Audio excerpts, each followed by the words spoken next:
Bismillahir Rahmanir Rahim. Alhamdulillahi Rabbil Alameen. Wa sallallahu sallam wa barak ala abdihi wa rasulihi Nabiina Muhammad wa ala alihi wa sallam taslima. Imam Al-Bukhari rahimahullah ta'ala was born and he died in a great period of Islam. He lived in a century. He was born just a few years before the beginning of this century, which was so special, so unique, so awesome, that those who came after them labeled and titled this century as Al-Asr Al-Dhahabi, Al-Qarn Al-Dhahabi. They called it the golden years, the golden era. He lived during a time in which there was so much competition. There were so many great mountains of knowledge and masters of hadith walking down the street, in the marketplaces, in the masjids, sitting, teaching in the circles. Rather, they were great ulama of hadith. They were students and pupils of those who were bigger and better than them. So what made Imam Al-Bukhari rahimahullah so famous, so popular among those who love Islam, those in the fold of Islam, and those who hate Islam, the enemies of Islam know Imam Al-Bukhari? When they take a stab and an attack, a means of slandering the deen of Islam, if they don't throw it directly at the Quran Al-Kareem, the very first discussion of their slang and of their attack is the Sunnah, is Hadith. And the very first book that they want to mention, the very first Hadith scholar whose name they want to bring up is Imam Al-Bukhari rahimahullah ta'ala. Imam Al-Bukhari became so famous. He was also infamous as well. He was so loved and he was also hated as well, envied as well. Why was Imam Al-Bukhari different than those who taught him, who educated him, who were older, who may have had more knowledge than him, who had more works than him? Why did Imam Bukhari become so famous and so special from among all of those great masters of hadith that lived in the golden era? Perhaps the answer to this question is found in the Quran Al-Kareem. When Allah Azza wa Jalla addresses His Prophet and His Messenger, reminding him of the countless blessings and favors, the countless bounties that Allah Azza wa Jalla showered him with. And from them Allah Azza wa Jalla, He says, Alam nashrah laka sadrak? Have we not expanded your breast, O Muhammad? Have we not removed the difficulty, the hardship, the stress, the grief, the worries from your heart?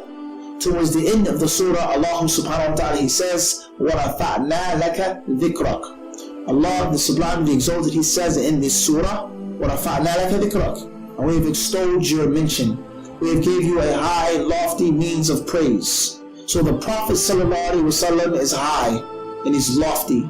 His name is high. His name is lofty.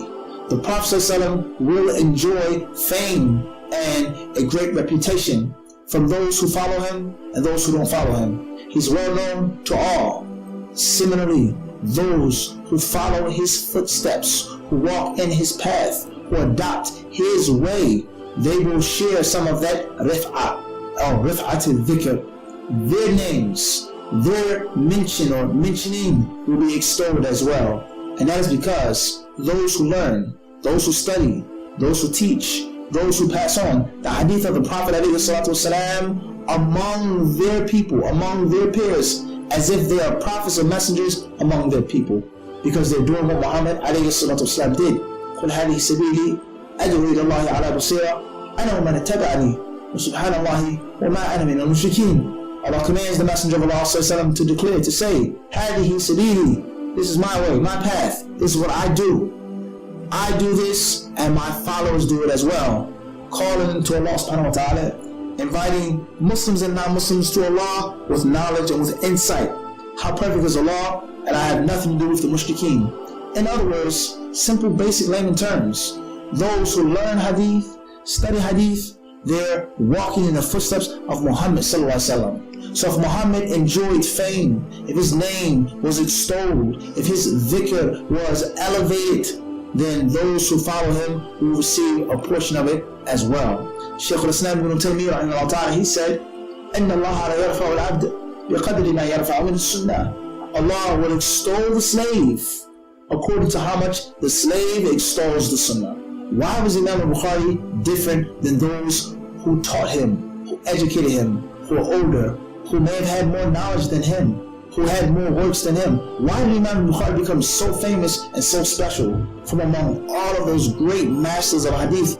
To find out the answer to this question and many more, join me on the upcoming journey at the 5th Annual Sound Heart Conference at the International Center, April 15th to April 16th, 2017 in Toronto, Canada. May Allah subhanahu wa ta'ala allow you to come, allow you to benefit, give you the reward, and until then, we hope that Allah subhanahu wa ta'ala allows you to live peacefully. Assalamu alaikum wa rahmatullahi wa barakatuh.